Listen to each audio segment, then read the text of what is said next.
Okay, so we have a PA here. So can everybody hear me all right? Right. If you can't hear me, then just put your hand up and so on. Especially maybe if it starts raining, we might need to have a bit of assistance. Okay, very good. So we're here to talk about the path to happiness. What a ridiculous concept! As if you can have a path to happiness. Why don't you just be happy? Then you don't have to go in the path.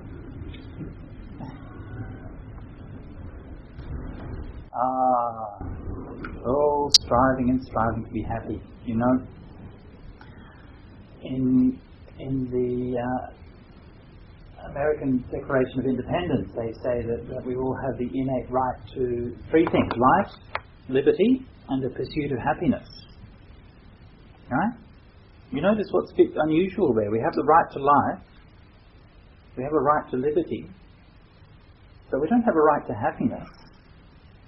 Yeah? We have a right to pursue happiness. Yeah? We have a right to the pursuit. And that's almost uncanny in how precisely it defines our modern life and what we're actually doing. Yeah? We're spending our lives pursuing happiness. And the more and more we pursue it, the faster and faster it runs away. Yeah? So why don't we have a right to happiness? You know? Why don't we have a right to happiness? I guess we see happiness as being something which is elusive, I don't know, hard to define, individual, all of those things. But on the other hand, so is liberty, right? Liberty is elusive and it's hard to define and it's different for different people.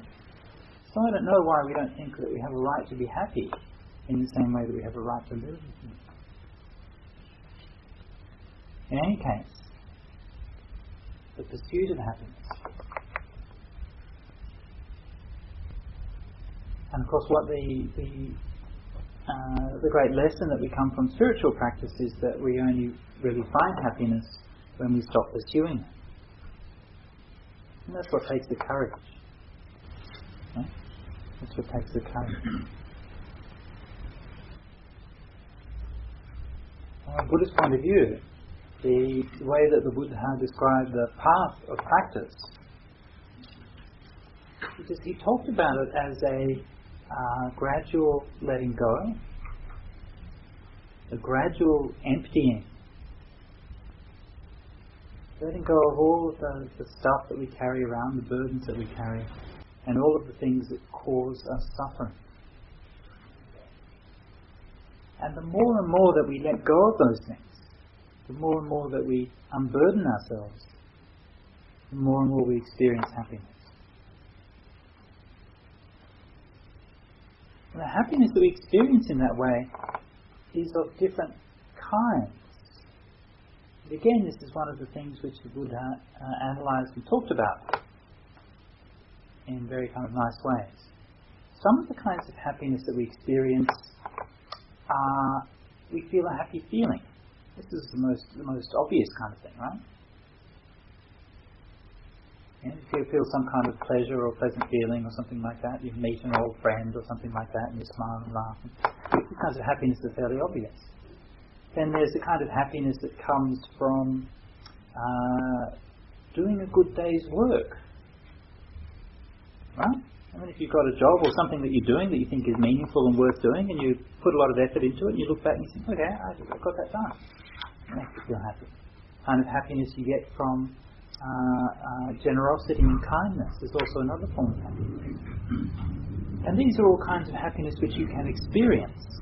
Right? Then there are other forms of happiness which you're not necessarily going to experience. They don't necessarily have any feeling associated with them. Right? And so this is where the Buddha's analysis of happiness becomes quite subtle. So what does it mean to say that you can have a form of happiness that doesn't have any form of feeling associated with it? Well, for example, think about the happiness of freedom. The happiness of a man who's just been let out of jail. Right? Now, I've never been in jail, I've been advised that I should be.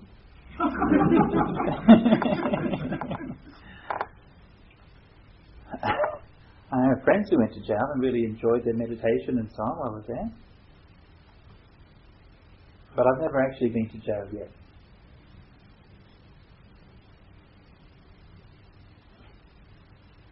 Maybe one day it's something I'll be able to achieve and look back proudly in my life. But what is it like when you get free from jail? Even if we haven't done it ourselves, we can imagine what it's like. What's it like to step outside of those gates and be free? What do you actually feel at that time? Well, of course, there's no single thing which you feel at that time, is there? If you have half a dozen people released from jail at the same day, they'll all feel different things. Okay? And they'll go and do different things. They'll experience happiness in quite different ways. But they'll all have something in common. And that's that feeling of freedom.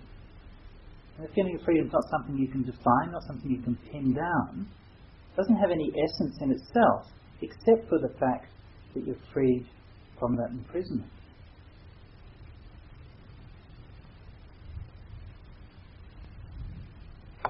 So when we do our spiritual practice, all of these different forms of happiness deepen and grow through the development of the path.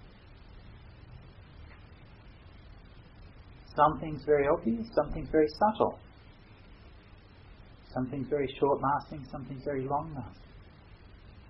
But all of them, all of these kinds of spiritual forms of happiness are things which the Buddha only praised. Very important to notice this and to be very clear about this in your mind. Because there's unfortunately, a lot of meditation teachers in the 20th century who seem to have some problem with happiness. I don't know why this is, but you'll read a lot of books and hear a lot of teachers who will say things like, you have to be careful of feeling too much happiness, you'll get attached to it, and if you feel too much pleasure in your meditation, you'll be attached to it, and watch out. That's what I was told when I started meditation. Right? This is very disturbing. It has this very unhealthy relationship to pleasure and happiness. The Buddha said happiness is good, pleasure is good. Nothing wrong with it. Right? But what the Buddha did say was that there are some forms of pleasure, some forms of happiness, which give you pleasure in the short term and lead to suffering in the long term. Like ice cream. Or too much chocolate, all these kinds of things. And so the Buddha said, okay, well, those kinds of pleasures you have in moderation. Right? But then there are other forms of pleasure which are not only present now but lead to greater and deeper forms of happiness in the future. Right? And the Buddha said, go for it. Have as much as you like of those ones. Right? And of course that's the pleasures and the happiness that comes from practicing the path, it comes from doing good, it comes from meditating, all of those things. And so you can never be too happy from doing all those things. So when we're doing our spiritual practice, right, we should always kind of bear this in mind and remember that we have a duty to be happy. If you're not happy, you're not doing your job. Which of course is another source of depression, isn't it? Right? Because we're not always happy.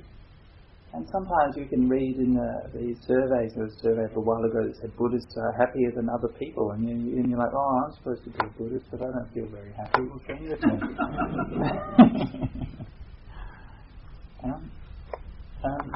But of course Buddha, as a master psychologist, also talked about this problem as well. This he called spiritual depression. Niramisa domanasa. It's very nice to know that there's a Pali word for the problem that you have. Niramisa domanasa, spiritual depression. And I met somebody who had a very severe case of that the other day, just a couple of weeks ago. And he spent 5 years on an ashram in India, sort of meditating really, really hard to get enlightened. And that hadn't worked. And he was in despair. It's like, I was that close. He said, I can never do that again. That was so much hard work. I just don't have it in me anymore to do that. And I knew, and you could see it was so much despair that he had from this feeling of longing for this spiritual release and this liberation that he just wasn't there. And of course, it's the very force and the very effort that he's putting into it, which is what's holding him back. But it will take him time to learn that. So sometimes when we're practicing, we don't necessarily feel happy, we feel depressed or sad or something, and this is okay as well. This is also part of the path. Remember that the Buddha, in his practice, also went through periods where he felt despairing, when he felt lost, when he felt fearful.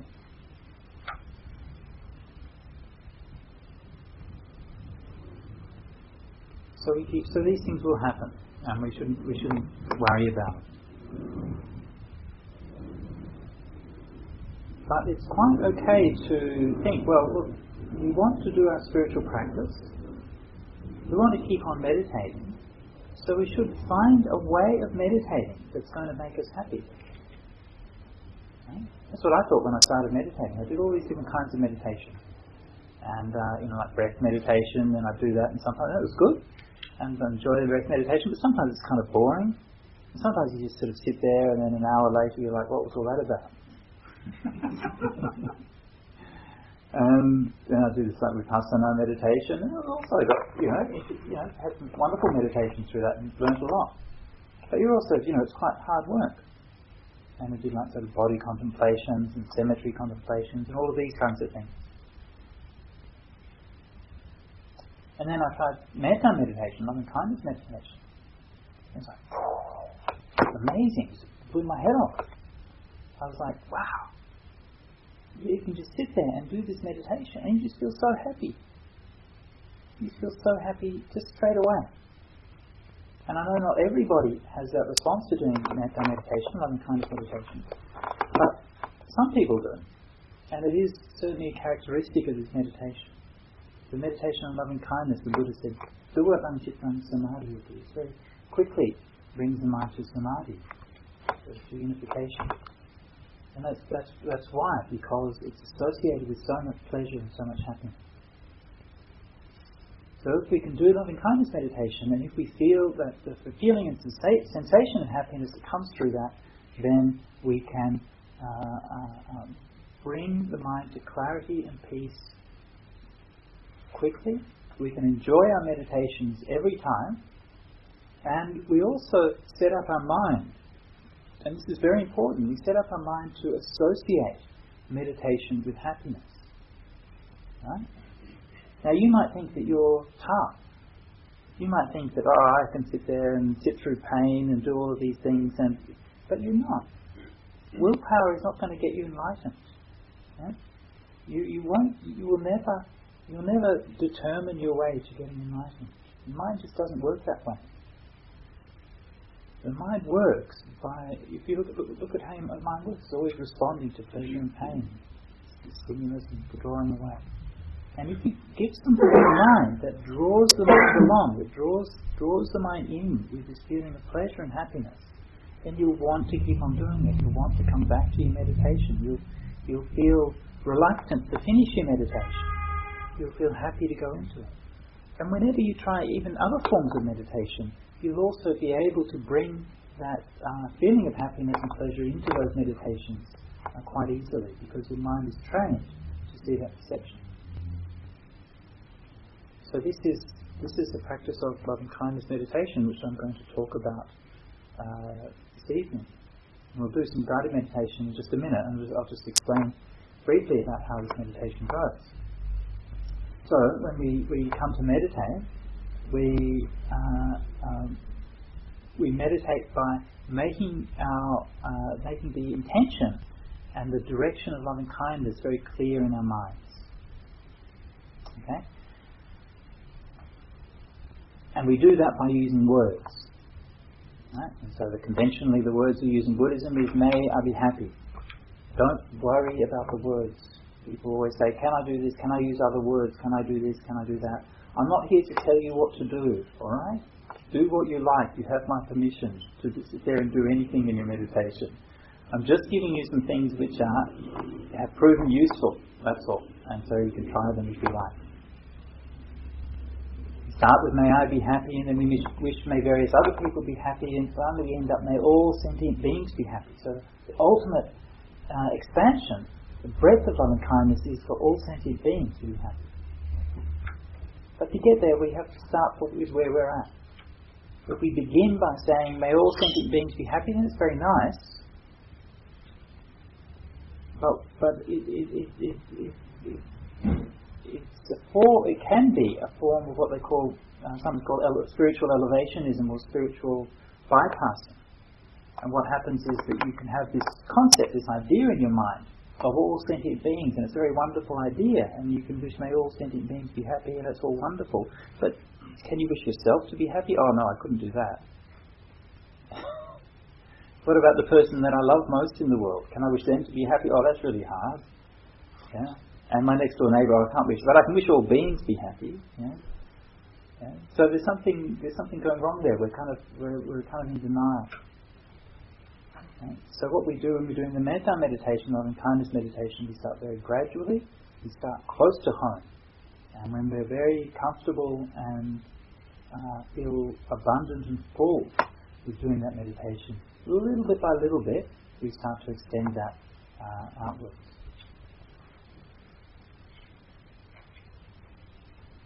So for this evening, this is what we're going to be doing. We're going to be just starting with guided meditation, and we'll just do that little bit of the beginnings of this metta meditation.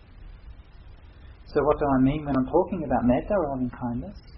Loving kindness is simply the wish to be happy, the wish to be happy for oneself, the wish to be happy for others. And this is the basis of that very beautiful emotion that we call love. And real love is just the wish for happiness, happiness for oneself and happiness for others. Now, of course, when we use that word love in English, it becomes very complex, and it becomes mixed up with all kinds of things, because, of course, our minds are complex, our relationships are complex, our attitudes to other people are complex.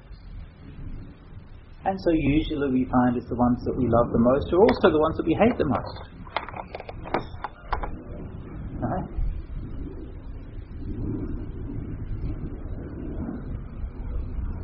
So what we feel when we feel love for somebody is a complex mix of all different kinds of things. And often what's very prominent there is that we feel that we love somebody because of how they make me feel. Right? I love you because you make me happy. Yeah? I love you because I like to spend time with you. I love you because I need you. Yeah? And so all this is about what you want to get from somebody else. Yeah? Whereas real metta has nothing to do with any of those kinds of things. It's not trying to get anything at all. It's only about wanting to give. Yeah? That's the crucial distinction between metta and kind of the more worldly or complex forms of love that we have in the world. So usually a love is a mixture of both of those things. It's not entirely selfish, but it's not entirely giving either. It's a mixture. So what we're trying to do with the metta meditation is to identify and isolate specifically that very simple and pure emotion which only wants to give.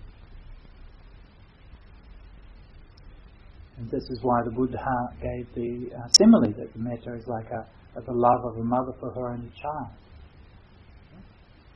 So imagine when a baby's been born and the mother first holds the baby. At that moment, it's just pure love, pure metta. And she doesn't want to get anything from that child. Right? At that point. Maybe later on she does. Yeah? Later on, the child grows up and they have all kinds of complex emotions between each other. Right?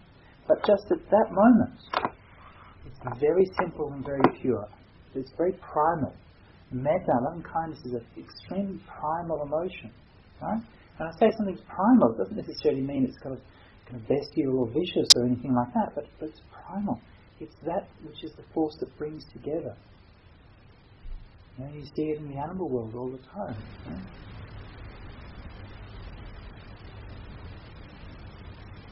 So that which is a pure and simple and childlike emotion of wishing to be happiness, this is what we're looking at for the metta. So we begin with those words, simple words, may I be happy. But the words are only there to give the mind some direction and some framework. What we're really looking for is the feeling. Metta is a feeling. And through the meditation, we're able to first of all get in contact with the feeling, to realize it, to actually experience it directly. And secondly, to develop it, to make so much more of it than you ever thought was possible. Now, one of the things which is a characteristic of all forms of Buddhist meditation is that they're all based on reality. It's not about sort of some imagined, God or goddess or something like that out there. It's not about some fantasy world or imagine I'm sitting in a cave and I'm imagining dolphins swimming around or something like that. These are not proper Buddhist meditations. Buddhist meditation, you base it on some reality. You base it on the experience of your breath or the experience of your body or something like that. And one of those realities that we base meditation on is the reality of the metta. It's an emotion. Okay? And so it's called metta bhavana. Metta bhavana, which they normally translate as metta meditation, loving kindness meditation. But that misses a very important nuance of the Pali word. Metta bhavana, crucial meaning of bhavana, what it actually means is to make more of something. To make more of it. Metta meditation is to make more of loving kindness. Right? But you can only make more of something that is already there. Yeah? Think about the implications of this. Right? What we're doing with the loving kindness meditation, we're not inventing it. We're not fantasizing about it. We're not making something that isn't there. It's already there and already present inside each person here. Every person here has loving kindness. That's why we can do this meditation. Just like you all breathe. Right? You're all breathing. You're all feeling. You all have bodies.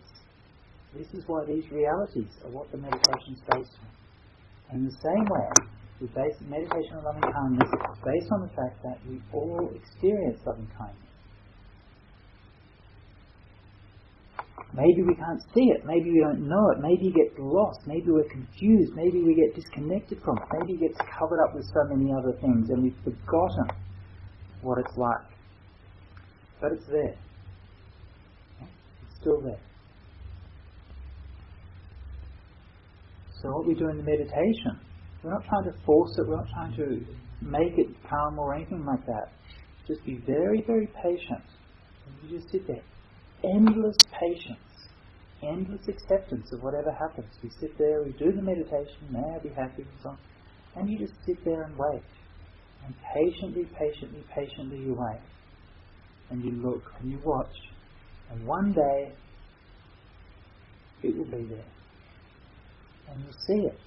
And you realize, it was there all along. It was there all along. And I just didn't notice. How could I have not noticed that? How could I have been walking around with love in my heart for my whole life and I never even noticed? Yeah? That thing which is the most important is hidden. But once you do notice it, you can always find your way back there. Right? Once you notice it, you can always find your way back. You know where to look. You know what it feels like. And without too much difficulty, right? You'll be able to turn your mind and just sort of click. There it is. It's just like a shift of perception. And you can click and that feeling's there. And that's when the meditation really gets started and mind really starts to become peaceful. Okay, so we'll get started meditation for the next 30 minutes. Is that okay? 30 minutes of meditation, okay? And we will do, in this meditation, we'll do loving kindness for oneself. and we'll do loving kindness for a loved person. Okay? And before we get going, I want you to all think of one loved person who you can do metta meditation for. Okay? So you want to choose somebody who you feel love for very simply and uncomplicated. Alright? Not the person that you love the strongest necessarily, because often the person you love the strongest you have complicated relationship with, right? It might be, but it might be the person that you might not love all that strongly, but maybe like a niece or nephew or something like that, grandparent or grandchild or somebody you have a very simple relationship with. That's what we want, simple and childlike, not complicated and messed up. Okay, that's good if you want to write a song or something like that. But for the metta meditation, you want to go to the therapist and out of compassion for the therapist, you want to keep on going back and back and back and give them good livelihood, so then you get in all these messed up relationships. That's fine. But for metta meditation, we want simple and childlike, playful, right? Okay, they're not for working out your issues. No issues. You don't have any issues. Okay. So we'll do loving kindness for both those, for oneself and for a loved person, and we'll see during this meditation whether we can actually get that experience of metta and whether there's any contact with that feeling. Okay.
Sitting quietly.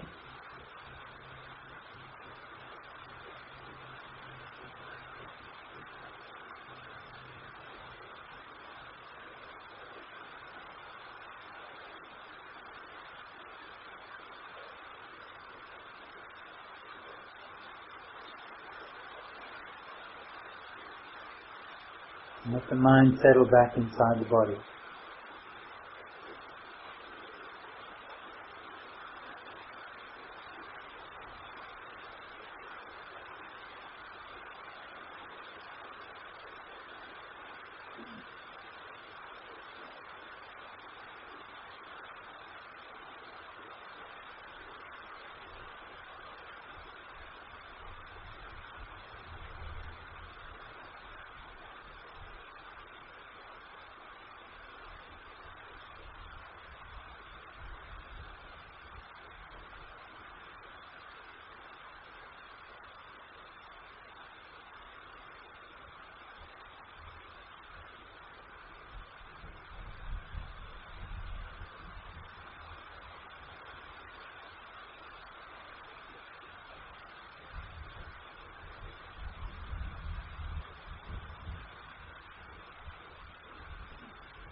Whatever tensions or pains that you feel in the body, just be aware of it.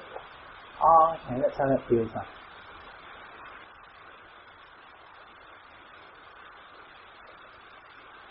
Don't get too involved with it. Just what? Oh, okay.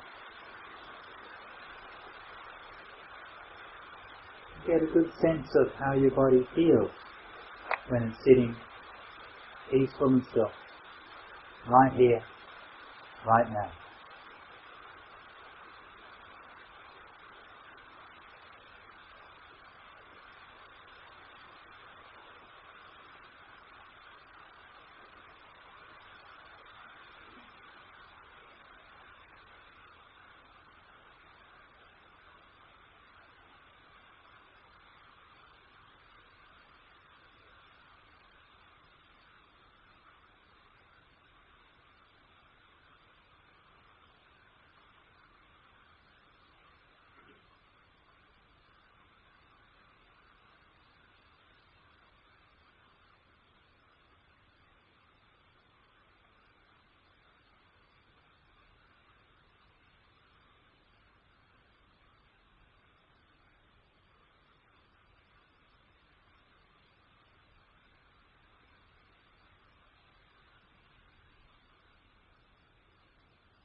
Leaving the mind settled in the heart, say to oneself the words, may I be happy, may I be happy, may I be happy.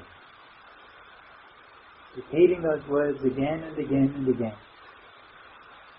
Evenly, steadily, clearly.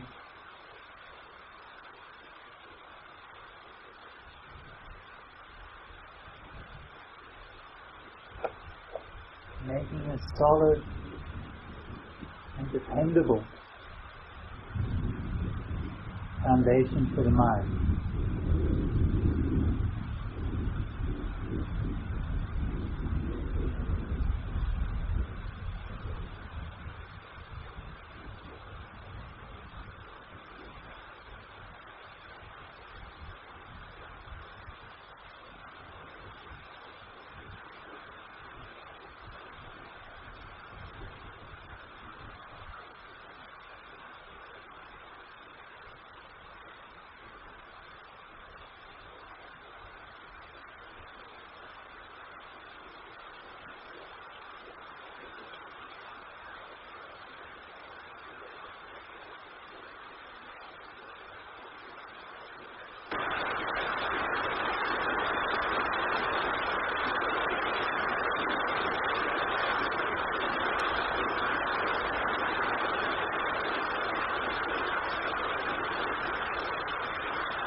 Gently and persistently bringing the mind back to that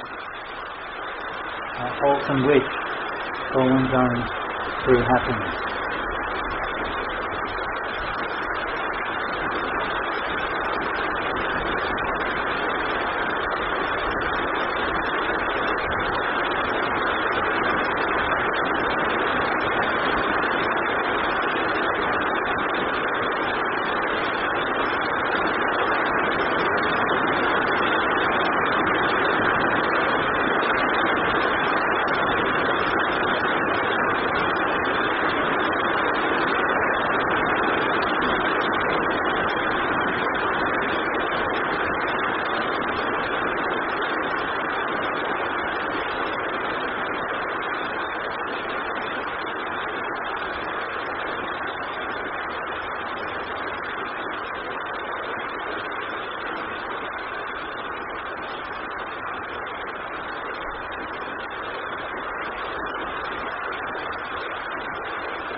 noticing that along with those words of loving kindness, there's something that's much deeper. And that's the feeling of loving kindness.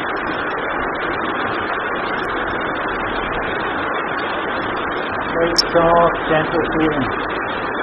Feeling of joy and happiness.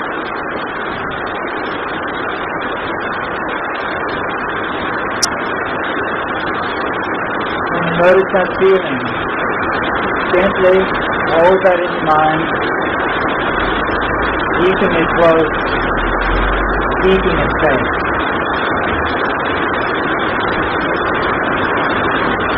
May I be happy.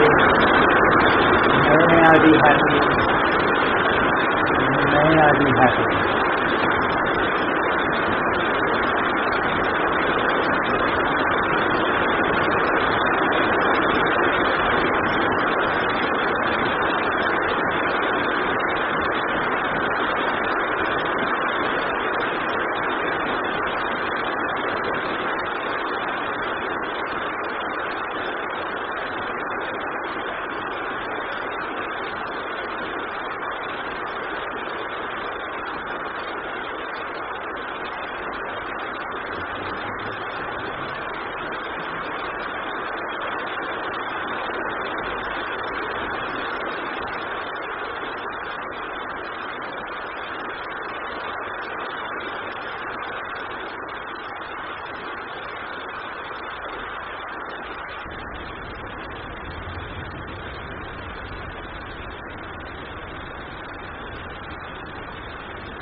Just hold that feeling, keep it close. Let it spread out and fill up your whole body.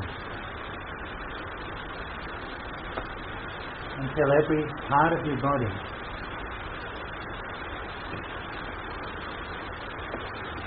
from the soles of the feet to the top of the head, from the hair on your skin to the marrow of your bones.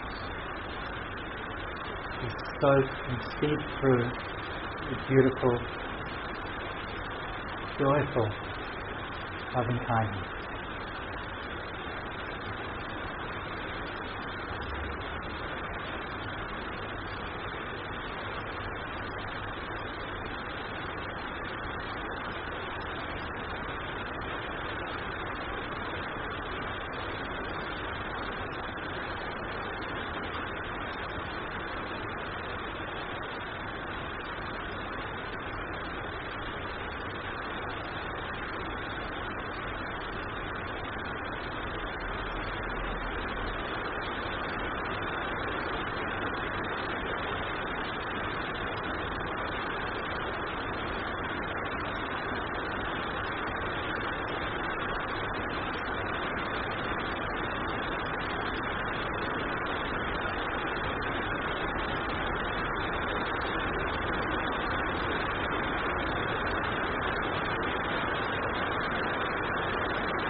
Moving on to the metta for a loved person.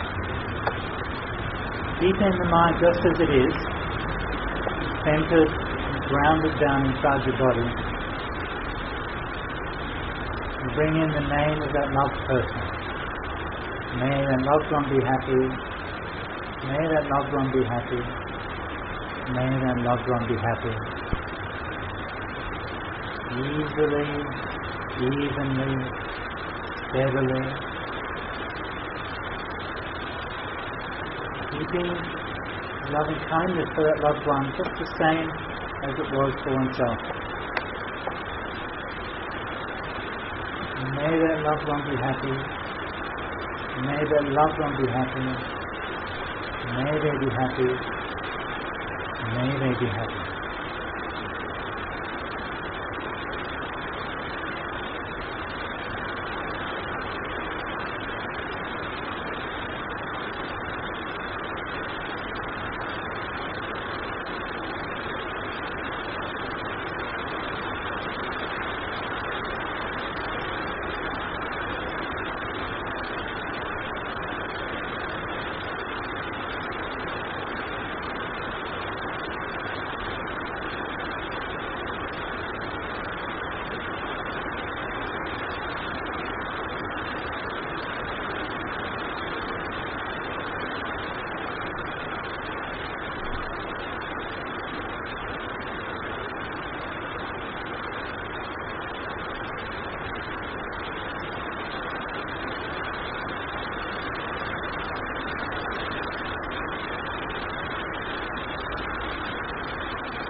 And taking that same loving kindness and spreading it out to all beings.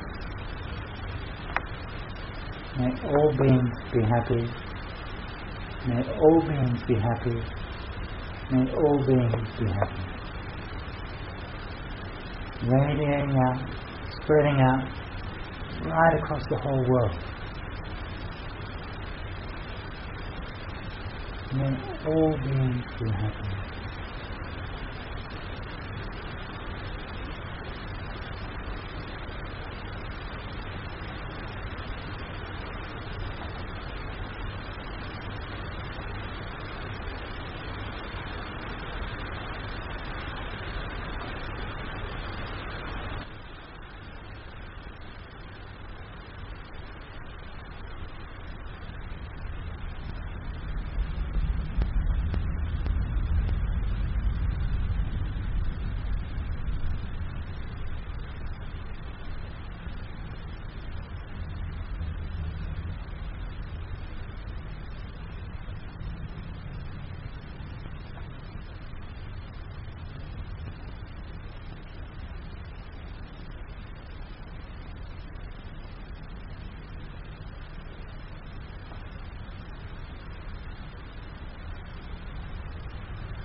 Coming to the end of the meditation.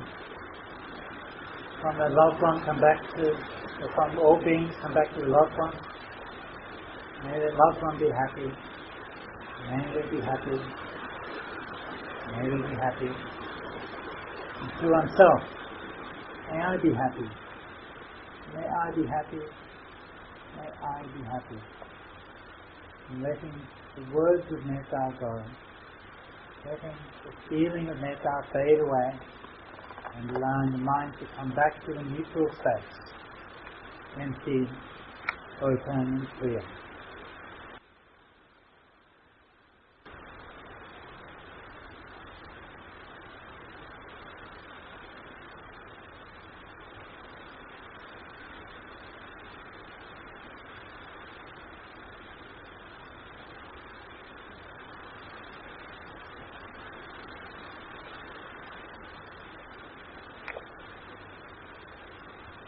And with the mind empty and clear, just take a minute to reflect back on the practice we've done together, inquiring into cause and effect.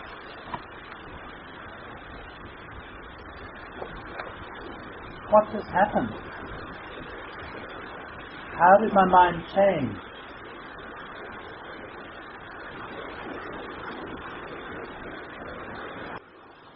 What was obstructive and distracting? What was helpful?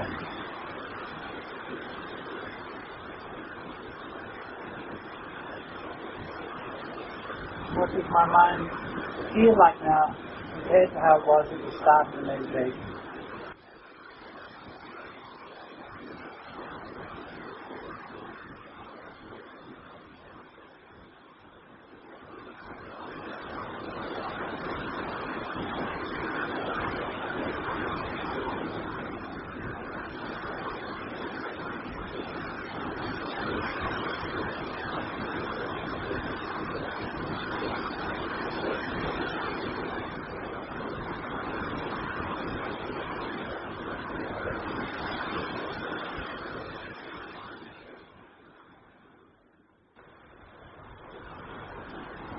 Finally, we can dedicate the merit of our practice. May all beings be happy. May all beings be well. May all beings feel like Lving.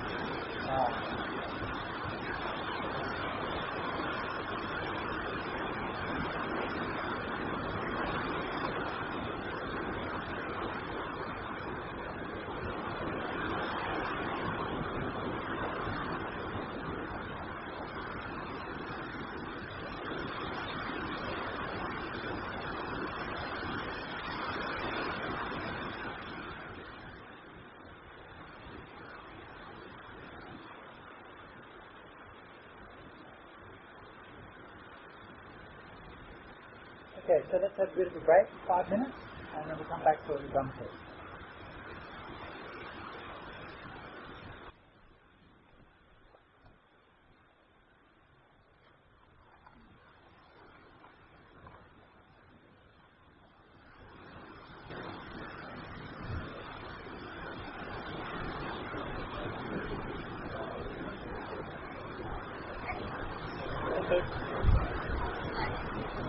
I think we're going to have to use that. Yes.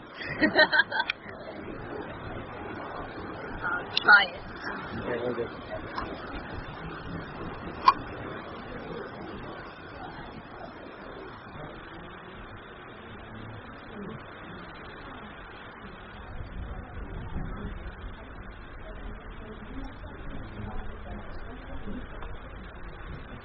Yeah, it was really hard. Okay.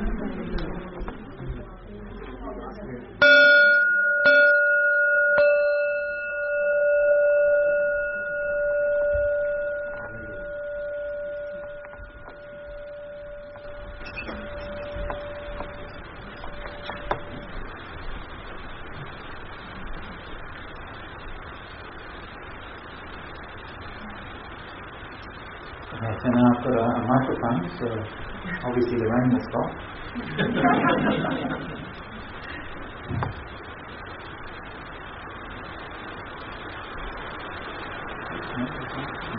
I'm choosing this one.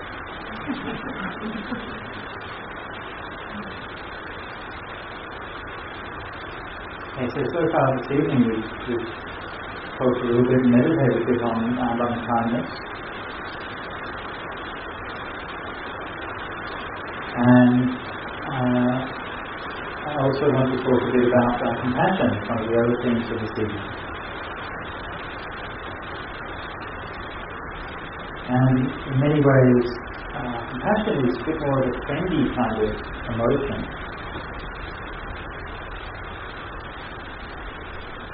Isn't it? I don't know, it is.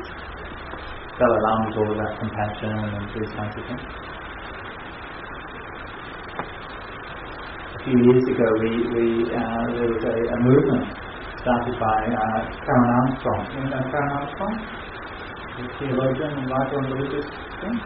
Anyway, she won the TED Prize for that year. It's about 3 or 4 years ago now. And the winner of the TED Prize gets to wish for anything that they want. Right? So you've got to select the person who gets the prize quite well, right? And so her wish was to put compassion back at the heart of the world's religion, at the heart of the world's civil society. And so they did that by starting a thing called the Charter for Compassion. And you can have a look at it online and see it. So they wrote quite a nice feel and made these things, and so they put the Charter of Compassion around in different places. And the local organisers managed to get the government to agree to put the Charter of Compassion in Parliament House in Canberra. So that's pretty good, isn't it? We were the first national government to have the Charter for Compassion there. And we all went up there and did this ceremony where we got, I was there and all these people from the organisers were there and all these politicians and senators and things like that. And we were right in the heart of Parliament House, right, doing loving kindness and compassion meditation, right, doing all of these things. On the very day that Julia Gillard was knifing Kevin right in the back. First time, right? And we sort of came out, we're like, why are all these people here? What's going on?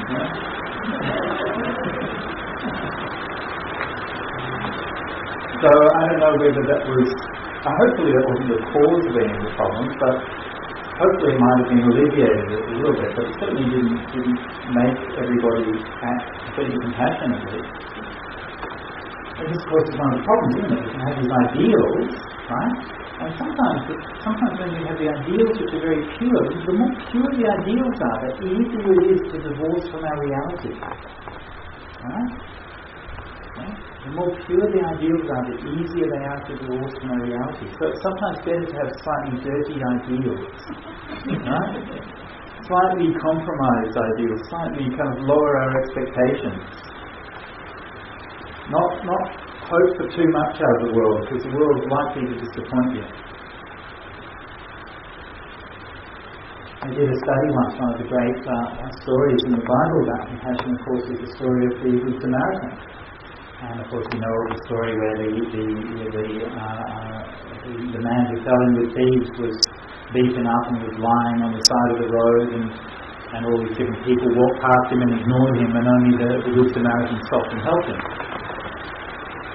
So one time the psychologists decided to do a test of this, and of course psychologists are a sneaky bunch. Always be nervous and afraid to be talking to a psychologist. You never know whether they're analysing you or studying you or something.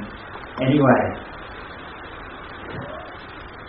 they decided to do this test, right? So how do you do this test? Well, you get a bunch of students, put them in a room, and you have them do a questionnaire on compassion, right? And then you have a priest come and teach to them the sermon of the Good Samaritan, and you see whether that affects their compassion ratings, right? That's how you do the test. Except psychologists are much too sneaky for that, right? The actual test was that on the way into the hall, there was a man lying, beaten up, and needing help. And the priest had to walk past to see that man before they went in to give the sermon. And they found that the priest didn't stop.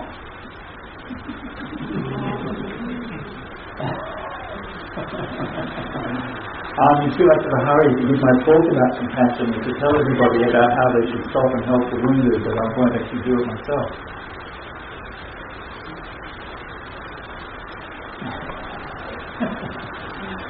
I like to tell that story because it makes Christians look bad. No, really. No, I didn't mean that. It was just a bad story. I like to tell that story because it's a good reminder for myself as a spiritual teacher and as a Dhamma teacher to try to remember that, if you fall into those problems, to remember that it's very easy for me to sit here and say metta, loving kindness, compassion, let's all be happy, let's all love each other.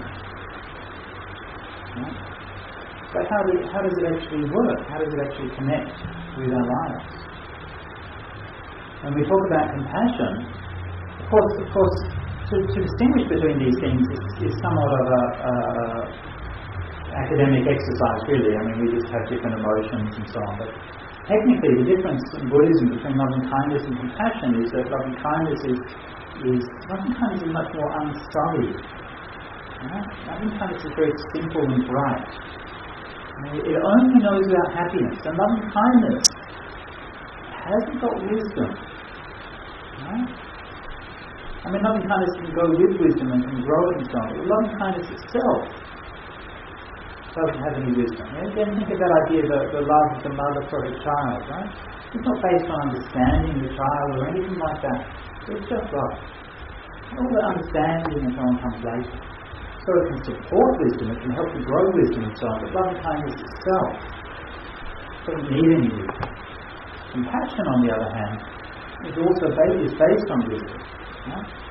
Because compassion is based on empathizing with and feeling with the suffering of somebody else. Right? And based on the wish, right? The intention to alleviate that suffering. Right? So once you get into the realm of compassion, the emotion is much more mature. Right? It's much more complex. Right?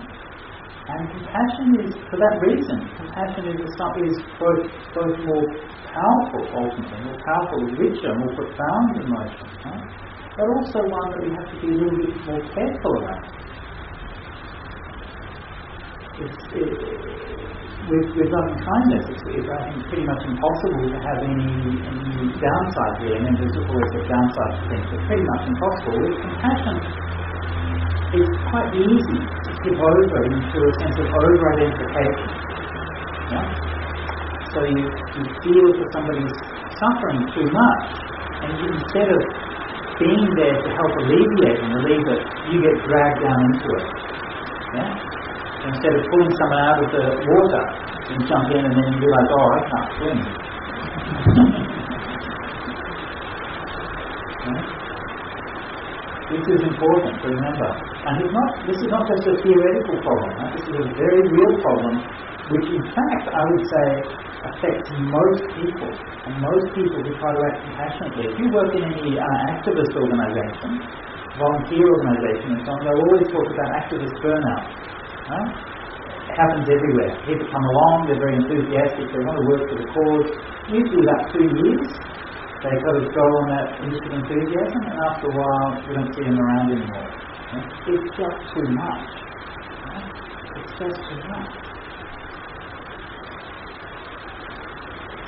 It can take very extreme forms. When I was in Perth many years ago, we attended the funeral of a young girl. She was about 18 or something. We didn't know her, but her mother used to come to the monastery. And so we went to the funeral, and she was, I think, 18 or 19, and just started university. And they were telling us all about her life. Her whole life was given to others. She would work for animal shelters, she would work at old folks' homes, she was always doing volunteer work and all these kinds of things. And then she killed herself. Right? Too much to sin. Not to say there's anything wrong with the compassion, but there's the lack of wisdom that's going with it. Right? That's why it's always good when you're practicing to begin with the loving kindness. You begin with the loving kindness, and then you get that sense of happiness and well-being and so on. It's very simple. Then you can start to say, okay, let's bring the compassion and let's see if we can deepen this. So let's not ignore the suffering that's going on in the world. Let's go out and let's feel it 100%. What can we do about it? So this is always this relationship between loving kindness and compassion and action is always a complex thing. It's never something we can actually solve. Now, on the one hand, it's obvious that how we feel and how we act are related. Right? If we feel love and compassion, then we should act out of that. Right? And similarly, our actions should also help to nurture our love. Right? If we perform loving actions and kind actions, then that will help us feel those things. Right? So on the one hand, they're always related. But on the other hand, the relationship is not a simple one. It's not an obvious one. Right? And so, in our practice, this is why, if we look in the Buddhist practice, you have, for example, Noble Eightfold Path, and it has separate sections for how we act, like the right action, right livelihood, and so on, is one section, and then developing loving kindness and so on is on another section of the Eightfold Path. They're separate things. Again, obviously they're related and they support each other, but they're different kinds of things. And we can't just assume that because we feel love in our meditation, that we're going to act out of that. Right? Or that we're going to know how to act out of that. And just as similarly, we can't assume that because we're a kind person and we do good things, that we're therefore going to have that good meditation and all kinds. Right? These things will support each other, but we need to nurture the relationship between the things consciously. Okay? So,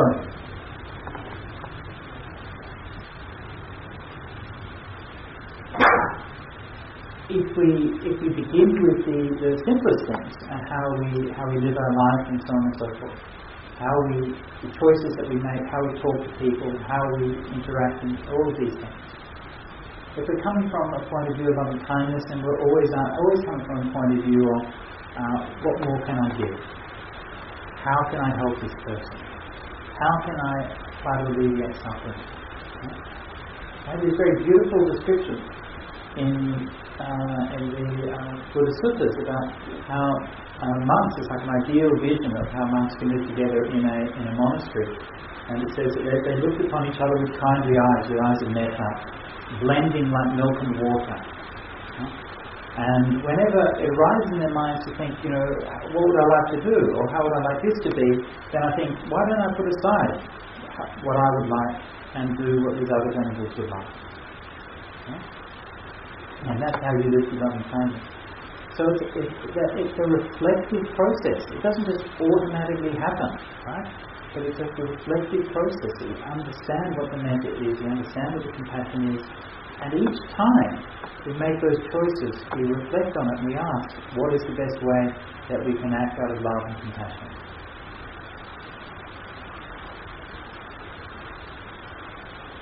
So the more that we do that, then the more that will help to support our meditation. And when it comes to meditation, it can be actually a very useful thing to just begin the meditation and just ask yourself, how many kind things have I done today? Maybe you sit there and your mind's a blank. I haven't done anything kind today. And then if you think that you haven't done anything kind today, then you should be very ashamed of yourself. And immediately, don't try to meditate. You're wasting your time. If you haven't done anything kind the whole day and you try to meditate, what a waste of time that is. Run out of the house. Run down the street urgently looking for somebody who's suffering. Can I help you? I go, get out of here.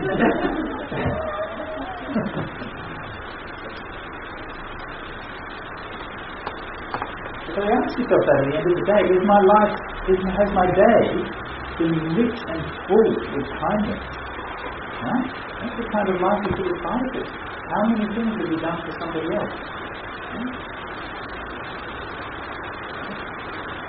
And just go back and reflect on those things. And the beautiful thing is it doesn't matter how big those things are. Right? You don't have to do lots of amazing things. Just very little things. Yeah? Is what makes a difference. Tiny small acts of kindness. Opening the door for somebody. Giving someone a glass of water. Yeah? Saying a polite word. Smiling to somebody when you see them. All of these are little acts of kindness. Yeah? Replying to somebody's email in time. So you see, I think I broke 300 unreplied emails in my account today, so I'm doing very badly on that one.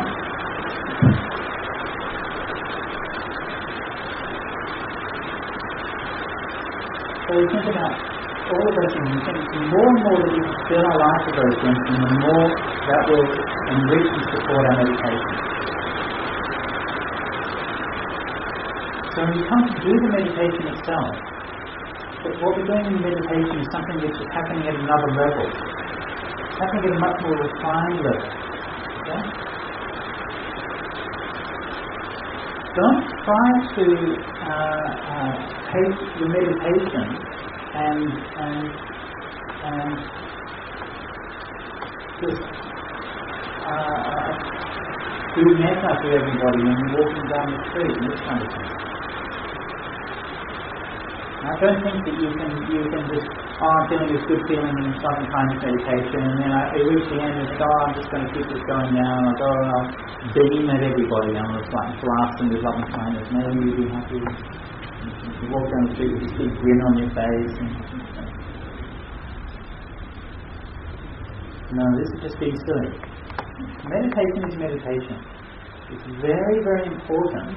One of the most important skills you can learn in meditation is to wrap it up. Pack up the meditation and put it away. Mindfully and carefully. Very, very important. Meditation is not the same as going around being mindful of what you're doing. Meditation is much deeper, it's much more intense, it's much more profound, it's much more subtle. Okay? And it needs its own space. So give it its own space. At the end of the meditation, pack it up and put it away. Why do we do this? Right? Why? Because what we're doing in our meditation, right? We're dealing with emotions. Loving kindness, compassion, all of these things are emotions. Right? Now, emotions have the tendency to be quite formless. Right? They come and they go. Here they are, here they go. Why are they here? Why do you feel like this?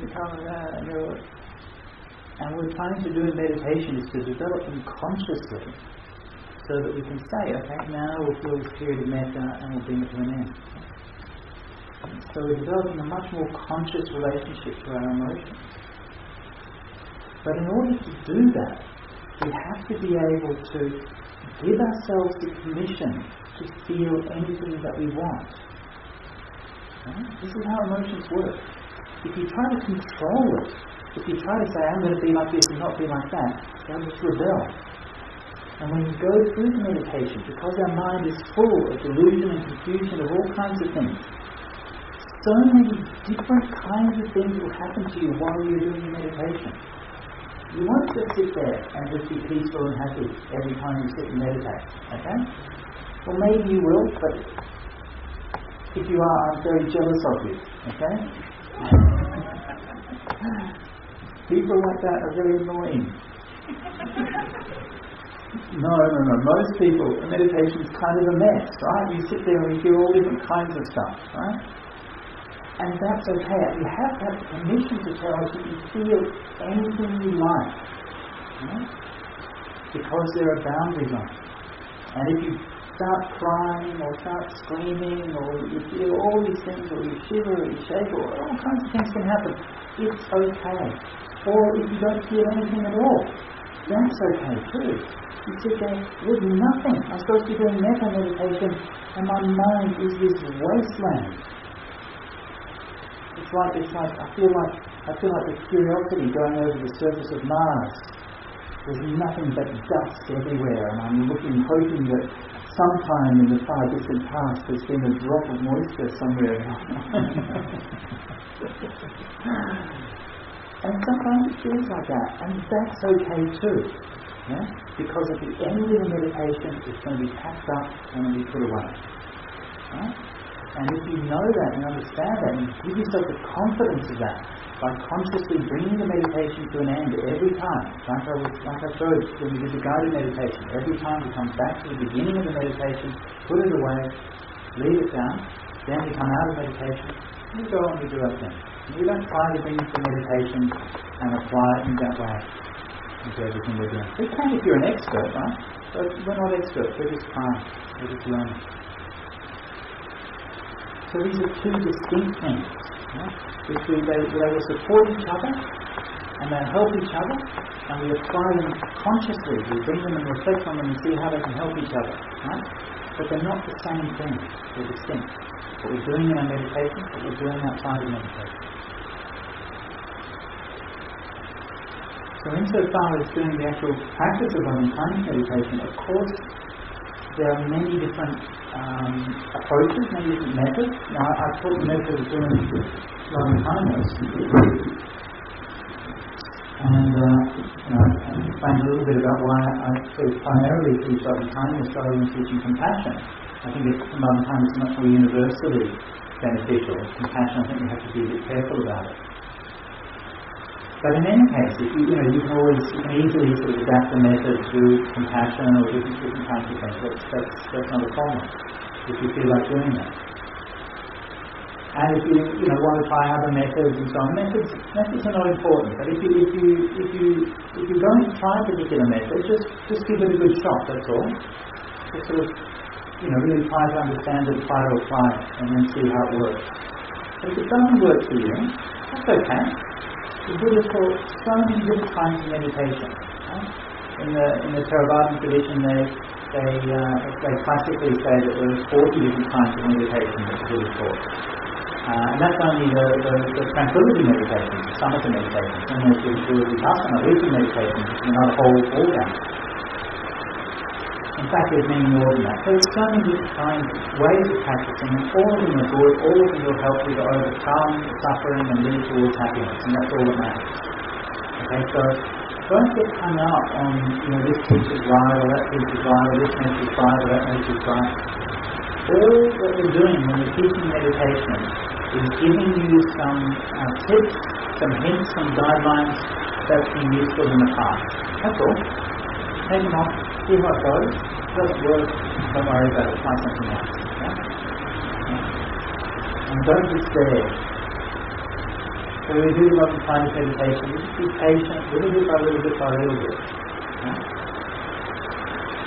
And if we're patient, and if we keep watching, hopefully we'll learn to see what is that spark of loving kindness. What is that little thing? It's such a small thing. It's like the most fragile candle flame that you see in your heart. It's so small, it's like nothing. But it's the most profound and powerful force there is. You look in there and you keep on going down and down and down, further and further into the feeling until it becomes your whole world. And you realize how powerful and how transformative this meditation can be. Don't think that just because loving kindness meditation is pleasant and it's happy and so on, I've been saying it to be childlike and innocent and these kinds of things. Don't think that it's a sort of beginner's meditation. It's an extremely profound practice. It's deeply transformative practice.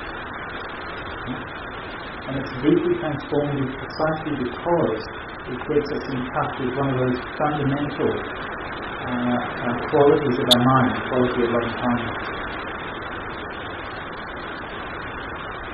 Okay, so I should probably field some questions now. I've been talking for too long. Time to read your thoughts. Some questions, share some experiences.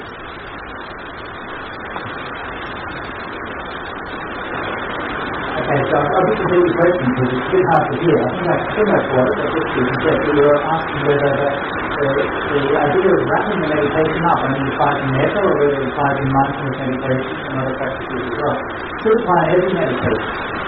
Okay? Every meditation you should mindfully begin it. You have a time and a place. Right? All of these things are support for your meditation. There's a time and a place. You begin it. You go to a place, you sit down with a posture, and then you give it a certain period of time, and then you end it. And then you've got like a container for what goes on in there. I first started reflecting and thinking about this a few years ago. We were teaching a course here, as it happens, on Buddhism and psychotherapy. I was talking to one of the students who does music therapy. And we had quite an interesting conversation because I used to be a musician, so it was interesting for me to see that. Talk to her about how she was using it. And one of the things that came out of that conversation, I think for me, was the understanding of the way that music works with the emotion. Right? So music is very interesting because on the one hand is entirely mathematical. Right? Music is rigidly mathematical, right? If you know how pop songs are constructed, right? It's 4s and 8s and they divide into each other, and it's almost ridiculous how rigid the mathematics are and how tiny are the variations that you can actually make from that, right? And yet it's of course the most emotional of all art forms, right? And it's just like a parrot. Why is that? Why is it that music allows you to express those feelings, right? And so that's what we realize, that precisely because it's so mathematical and so rigid, right? That's what provides the container that allows you to express all those emotions, right?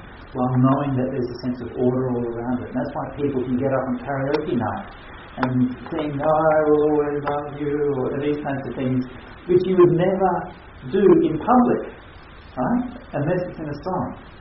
But the song gives you a container, and you know that after 3 minutes it's going to come to an end. Yeah?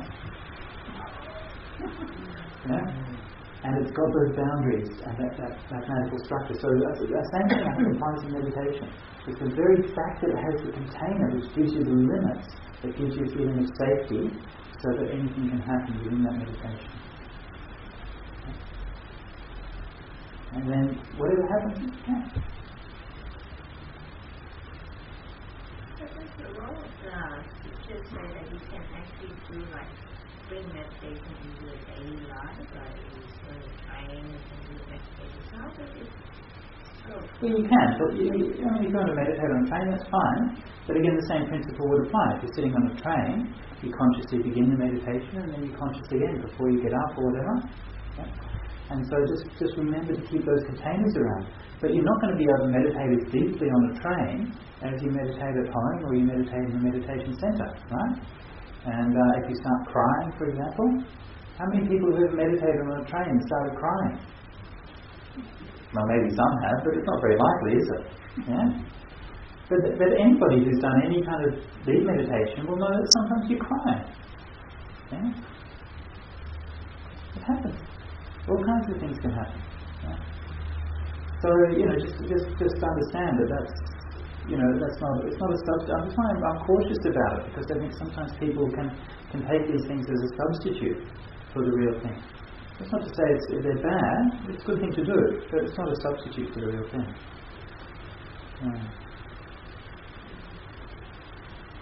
We're getting a whole new generation of meditators now. I had this lady on my last retreat who was a bit confused because I wanted to talk to the new meditators right at the beginning of the retreat. I always say, those who haven't practiced before, please come and we'll talk. And she wasn't sure whether she should be there. She said she'd only done meditation with apps before. Right? She was an app-only meditator. Right? So she didn't know whether that means she'd done proper meditation or not. So we use all these kind of things which can help in some ways, and they can give you some kind of guidance and support right from the beginning. But at the end of the day, with meditation, it's very challenging. Right? Meditation is just you staring straight into your own mind, right? And there's nowhere to hide.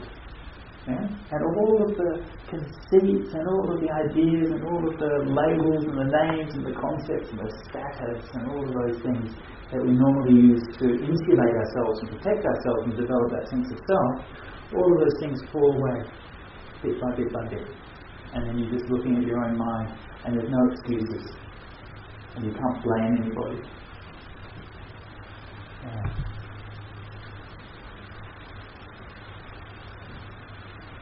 Right. Can you understand how what you do in meditation relates to what happens in your day-to-day life? Are you saying that in meditation you're developing skills and then those will naturally just transfer to your day-to-day? No, I'm saying that they don't naturally transfer to your day-to-day life. I'm saying you have to consciously reflect on it and deliberately bring it into your day-to-day life.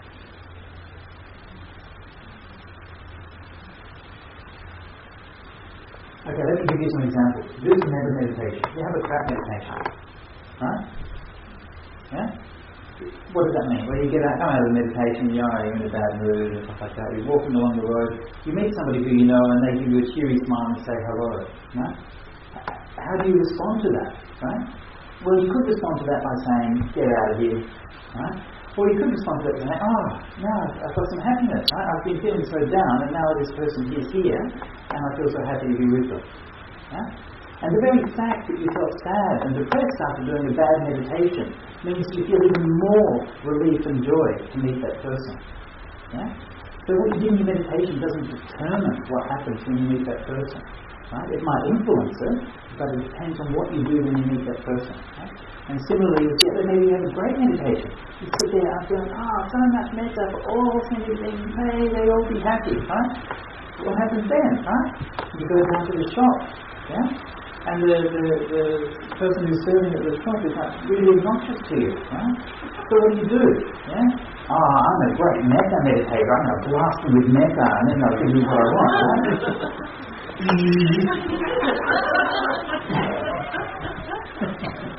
May you be happy.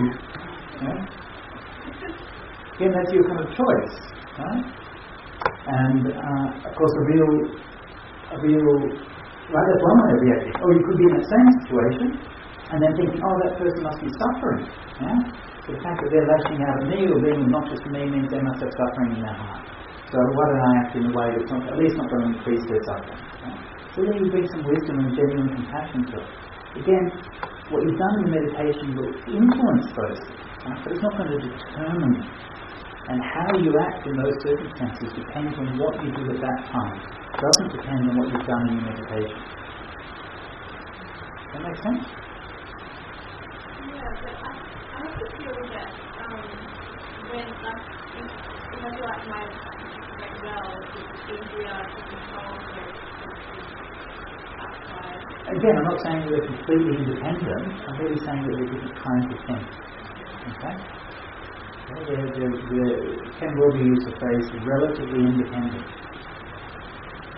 Okay?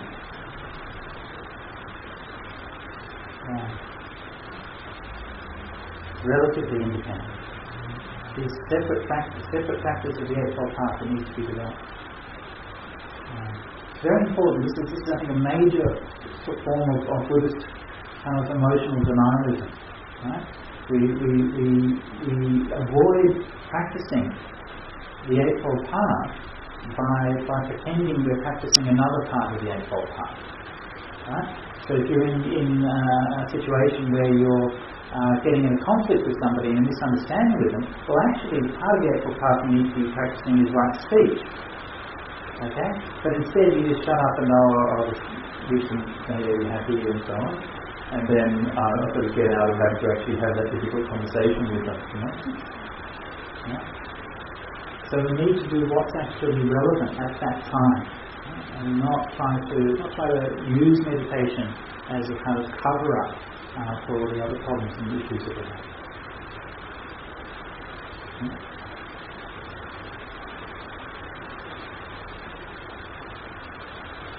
Okay, another question.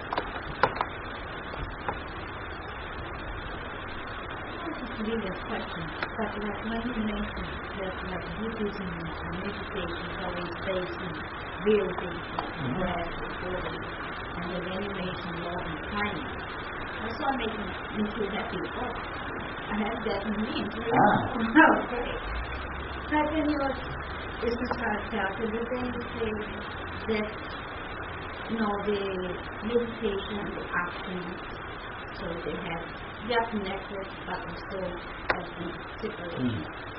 And then I thought, so you have to prepare your mind first, and things like that on our mind, like to be a little bit structured, so that we start and finish this thing.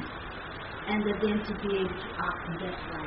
And I was thinking, if you're not meditating, you prepare your mind, but you just act in that way. Does that have an effect in your mind as well? Sure. So we are really like saying, these are the people that not in religion or in preparation, but then if they just doing things, right? Like what people and make it that have an effect in the way that is thinking. I don't know if it makes sense. Again, the question is, just to repeat for those who might not have heard it, the question was about whether somebody maybe is not even a spiritual practitioner, but they live a good life and do things that are kind and so on, and is that going to have an effect and an influence on their mind? And of course it will do, right? And of course you're developing all of those wholesome qualities which are essential for practicing meditation. But also you'd be kind of surprised about this, because it's not again, it's not a simple one-to-one relationship. I remember when one of the things you learn when you teach retreats, because you hear have maybe 50, 60 people, something on the retreat, and you all do the same teachings to every one of them. Right? You sit at the front and give the same talk, and all of them come with something completely different from it. Right? And they all come and have completely different experiences, completely different kinds of experiences. Right? One person says, "Oh, I sat there, so happy, it was alright." Another person's like, "Oh my God, my life's falling apart." And then other people, some people are going through really different emotional journeys and so many different kinds of things that's happening. Right? But one of the things that you sometimes see is that sometimes people who seem to be the most loving can't do metta meditation. They're like really kind people. They're like, it's so sweet and so giving and so loving all the time. And then they say, "Well, I do metta meditation, I can't do anything."